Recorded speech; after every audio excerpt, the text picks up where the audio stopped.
Hey, everyone that subscribes to our channel, we just want to say thanks a bunch and welcome to our site. If there's anything special you'd like to see us cover, just email us, DM us, or post on the page. Fred and I like to watch every single day, so we check those messages on the post just to verify that somebody hasn't sent us anything as of yet. So for those of you who are on the fence subscribing, if you're an aviation enthusiast, we'd love for you to join our community and share our channel with others who share your passion. What do you think, Fred? Yeah, good morning. We have our kiosk set up on Behind the Scopes LLC webpage. You can get our webpage either by typing in http Behind the Scopes LLC, where you could look through the menu headings and find post section on the YouTube channel and find a hot link to get to the t-shirts. You can see behind us, the shirts are on display. I'll grab one model one here. Hold on. Yeah. Okay, here's a little model of the t-shirts, and we've had quite a good response on that. One of these stylish shirts and show the support for our channel. We will have future items such as hats, cups, and whatever else I can channel and come up with to promote our Behind the Scopes webpage. It's already down to a limited supply, and when we get a few more orders, we will order again. Bob, what do you feel about the orders? Well, I think the orders are going very well. We have, like you said, limited orders, and you'll see that on the site. What else can I tell you? Other things that we have. Fred over here is quite the artist. He and his wife Peggy. Peggy is the one that designed the shirt, and I think that there's going to be more items coming. Whatever Fred and Peggy can think up, I think we will be seeing that either on a coffee cup or a hat. Who knows how creative they'll get? Maybe even on dinner plates. Can you imagine a behind the scope dinner plate? I can imagine having one of those. How about you, Fred? Yeah, I guess Peggy would be excited having a full 8-course set of plates, but we'll have to discuss it. We had a guest, Daniel Flores, come out to our Ellington video. Yeah, interviews. And he was a former helicopter pilot and explained his night vision goggles and how they operate. He also provided some awesome footage that will be used during the story about how his interaction with air traffic control has always been cordial and professional and timely. Mr. Flores has 2 movies out, Above the Best, out along with his book, South of Heaven, for a Year in Afghanistan, that can be seen and purchased on Amazon. His movie is about the time in Afghanistan with correspondence with his book and the video footage that has actual deployment shots with his helicopter while engaged in several different battles. Very exciting and real life scenes. Yeah, I've seen the movie, and the movie is quite exceptional. Imagine the footage that he's captured from his helicopter while he's actually engaged in battle. And when he starts to talk about some of the engagements that he's had, you'll see how things kind of get lost in the fog of war. So very good example of helicopter flying at its best, and very interesting reading about his adventures while he was over there in Afghanistan. And when you're in those situations, you definitely get spiritual, and I can tell you, Mr. Flores is a spiritual individual. So don't miss an opportunity to see the movie or at least get his book and read his book.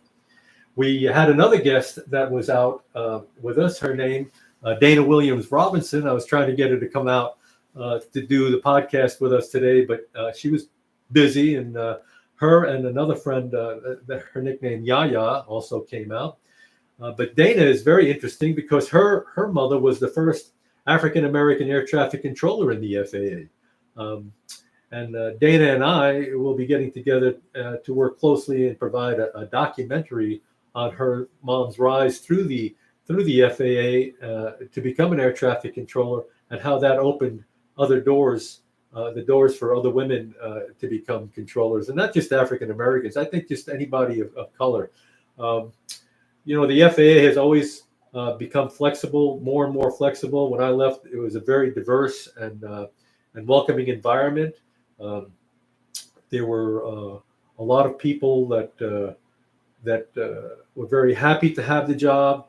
I know I was very excited about having the job, and the other thing that I was mentioning was about Yaya. She, I believe, started out in Spain, and then went through several other locations, and finally became an air traffic controller in the FAA also. And you'll see these individuals on our Ellington broadcast. That the entire broadcast is on our podcast line. If you want to check that out, you'll see it. It's about an hour and a half to 2 hours long. Our editors are in there right now, slicing and dicing up each story, and we'll provide different videos and still images to make it more exciting for people to watch. And I know Fred had a couple of stories while he was there, as always. And I think I got in. I might have told a couple of things, and maybe I just narrated a couple of things. We had Joe DeMonico and Nicole Rivera out as our guest hosts, working the crowd. And one more thing, we had a very special arrangement, actually at the very beginning of the show, that is not posted yet. We are going to leave that individual's name unmentioned until we do post the video, and we can't post the video until we get the approval of his wife to see what she looks like on the footage. So until she approves the footage, we won't be showing the video, but eventually the video will make it out there, and I think you'll be exciting because this individual somehow got overlooked during retirement to get their special coffee as a manager. They just kind of got missed. They walked out of the facility and basically left, got one hug walking out the door, and that was it. Imagine that. Over how many years of service was he? 36? 36 years of federal employment. Well, anyway, we hope that we at least made up for that. Fred? Yeah, that presentation was a nice surprise for him. It wasn't something he expected, and it gave us a chance to say thank you for all those years. Most air traffic controllers, you have to remember, we get hired on and have a fairly good package when you're done with your training. It is a 24/7 world. Sometimes you're working mornings, sometimes nights, and sometimes through the night. Excuse me. But you get used to those different shifts, and I always enjoyed them. I was able to get the time I needed to spend with my family as much as getting my work in. And those shifts would change depending on weather situations and political situations. Sometimes we would have to have extra controllers staffed on if we had military operations that might be requiring more controllers to be working, or weather situations. I remember various tropical situations coming into Houston, and I might have been off work, but turned around and went back in uh, working through the night to get the coverage we needed while those airplanes were trying to get through the weather or getting away from the weather. I remember at one point, working on getting the last arrival rushes into Houston with the weather and working the aircraft through the weather. When all of a sudden I got a call from the airline and they said, "Don't bring them in, take them someplace else." But I said, "I've got a hole, I can bring them in." I was told, yeah, even if we got the airplanes into the airport, the people couldn't get out of the terminals because the roads going out were flooded. So we had to turn them back around and find other destinations that they could land at with less weather. It made for a very long night. I think I worked 16 hours that day. Flew by, literally. But the weather affects your job and what you're doing. Yeah, especially those thunderstorms. When there's only one sector in the entire country that aircraft can fly through, because thunderstorms are from Canada all the way down south of San Antonio. There are going to be delays in the system, and there's going to be sectors that are going to be flooded with traffic. They'll be at just about their maximum level of capacity. And in these environments, as any controller can tell you, it doesn't take but more than one aircraft to actually put you down the tubes. I mean, if there's an emergency that's going on, and they're looking for all this information, people will gather behind you, and they will be your source of information. Should a pilot need something that you don't have, you can throw your information out on the speaker, and whoever's got that right information is going to give that to you, as far as flight information, weather information, airport information. Because during those high pressure moments when somebody's experiencing an emergency, you want all your resources available at your fingertips, and you need that information very quickly. So your resources usually gather around you and provide that. Your supervisor will be behind you, or he'll grab an experienced, maybe potential pilot that has flown that kind of aircraft that's in the area, or maybe somebody that speaks another language, should the individual not be fluent in English, so that instructions are given correctly. So that's some of the things that go on during those excessive weather periods. But also, one airplane as an emergency in a VFR environment could be just as daunting to the controller. If somebody's had a heart attack and the person that's sitting in the co-pilot seat is not a pilot, you can imagine what kind of fun that would be for that controller to try to help that individual navigate safely to get on the ground. And once again, resources will be looked for throughout the facility.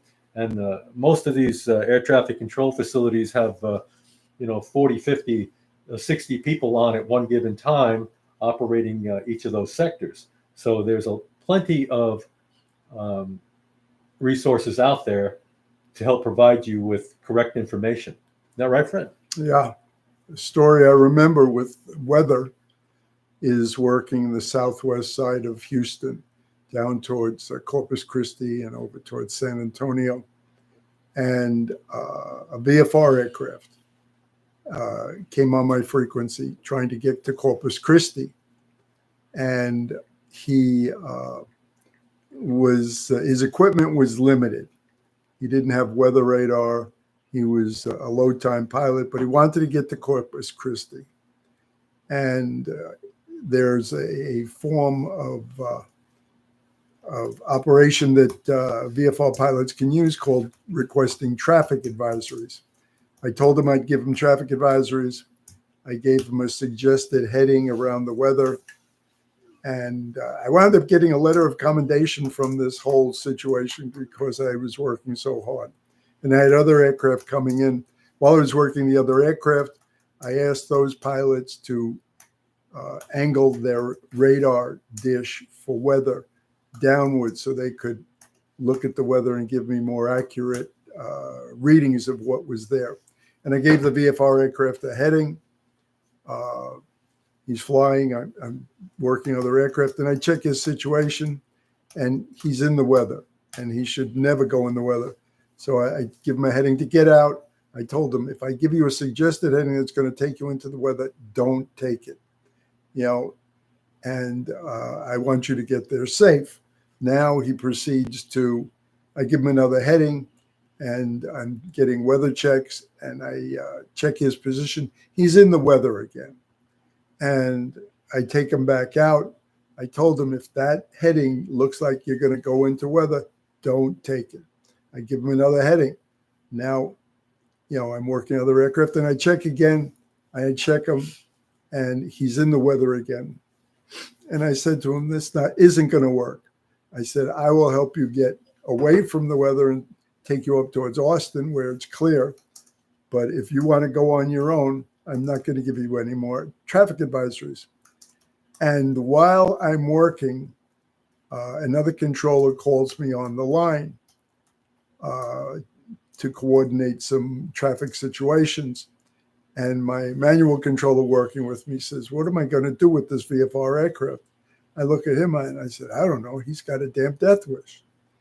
And I turn him north towards Austin, and I'm working my other aircraft. Finally, I get him turned over to Austin and gone. But about 2-3 weeks later, I get called in the office. My supervisor's gotten a letter from another corporate pilot that was flying in and couldn't believe the service I was giving this guy and the problems he was causing. And, they felt that was very responsible for me to do. It was an exciting time, that's for sure. Yeah, we all have those moments. And I got to tell you, talk about exciting times. I remember I think it was the first year I was down here in Houston. I transferred down from Chicago Center, and I was working the Junction D side. No, I was working the Corpus High D side with a guy named Joe Prateris. His initials were QP, and there was some weather, some cat in the area. Nobody really reported anything significant until this United comes along and says, "Hey, Center, just went through some severe turbulence out here." Of course, QP, were there any injuries? No, but just please, So we start issuing PIREPs, and then we send it up to the weather desk to make sure that they have the location. And then this Aeromexico flight comes flying through, same exact route as the United, and QP offers them a different altitude and some vectors a little bit to the west off course to get around the reported area. And the Aeromexico, no, Santa, everything okay. So he's flying along. We make the handoff to Monterey, and about 30 minutes later, a QA office comes down. And I believe it was not Jerry Kearley, a guy with the gray hair and mustache, tall guy.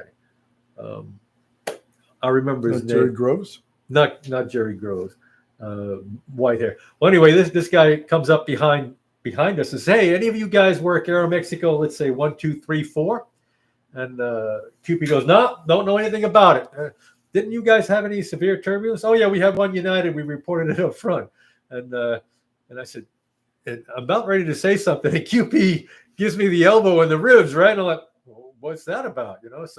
So he Coker, Jim Coker, that was it. That was the guy's name. And Jim goes walking off, and he turns to me, he says, "Man," he says, "you know better. You never admit to anything." Okay, I do know better. I mean, if we had severe turbulence, but we didn't have anybody reported other than that United. So 15 minutes later, the guy comes back, Coker comes back, and he says, "Well, you sure you guys weren't here? Because this Aeromexico pilot wanted to thank you for warning him about the severe turbulence. He had severe turbulence when he went through there, but he just wanted to say thank you." And QP goes, "Oh yeah, that was me."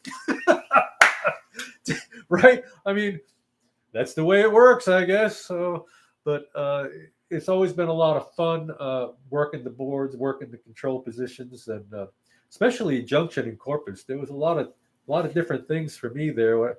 I never worked any military flights out of like a military pilot training base. And in Del Rio, they had T-38s. And one of my instructors was Joe Yates. They called him Sheriff, and he called me Yankee Bob. I was getting some time on the sector when I first came down, and he says, "Now look, you got a whole bunch of Zulus in here." I said, "Zulus? Yeah." He says, "These guys with the Z at the end of their call sign, they're making their first flight, their first training flight in this T-38. So you got to be real careful. Make sure that they get your clearances." I said, "I always make sure people get the clearances." He says, "Yeah, but don't do any of that Chicago stuff on them." I said, "What Chicago stuff?" The clearances, the way you issue them. I don't know what you're talking about. That's the way I always issue clearance. So we get this one. I forget what their call signs used to be. Out of Laredo, I'll just use something like Delta. Demon 2516 Zulu, right? So you're not supposed to say the Zulu too, by the way. So this Demon comes flying out, and he's going to San Angelo, which is about 100 miles northeast of Del Rio. And they make this departure, this Pecos departure. They come out and they climb, and they got to hit 23 at a certain point because there's a penetration that comes down that has to hit 22 at a certain point, so that there's always separation right at that spot. You can clear one arrival in and still have the departure coming out. So this guy comes up on my frequency, Demon 1253. And I say, Demon 1253, this is Zulu, this is Houston Center, climb and maintain flight level 240. He repeats it back, Demon 1253, Roger, flight level 240. He's going along, and I said to him, Demon 1253, tell you what, you cleared direct San Angelo, cross 16 miles southwest of San Angelo at maintain 10,000, San Angelo altimeter 299 at 2, and contact San Angelo approach 125.7 at 10 miles southwest San Angelo. Dead silence on the frequency. Sheriff taps me on the back. He says, "You're going to have to say all that again." I said, "Why? He said, "I told you about this."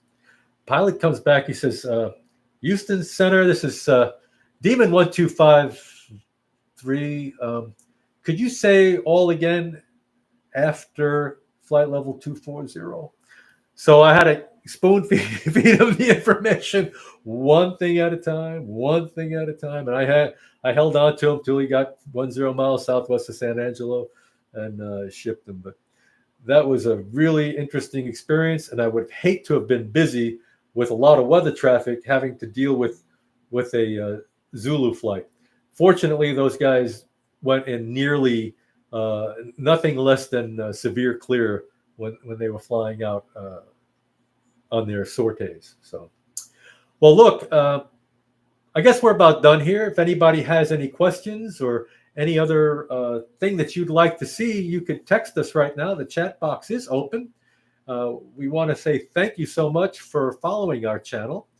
Fred and I really enjoy doing this. And if you haven't had a chance to watch the Ellington interviews, you'll find that the Ellington Museum is absolutely amazing, along with the people that showed up. Thank you so much to them. Those stories will be cut up again. Video will be added, and pictures will be added. And I'll also be putting on the pictures that we took for the behind the scope, behind the scenes pictures. And I have some here. I wonder if I would be able to share them with you. Let me see if I can. Let me see if this goes on here on the chat. Let's see. I'll try one more time. No, I cannot add. That's too bad. I would like to share those with you. But what I will do is, if you go to our Behind the Scopes LLC channel on the web, there's a gallery that you could look up on that, and you could select on the gallery for Ellington, and those pictures will be posted on there, and you can see all of the cool shots and the scenes, and